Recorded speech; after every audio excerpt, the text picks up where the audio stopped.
నాకు మా అన్నయ్యకి ఇంకొకసారి పరోటా చికెన్ తిన్నానండి.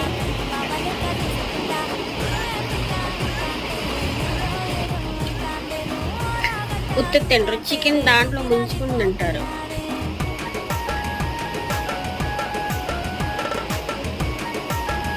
బాగా డిప్ చేయండి.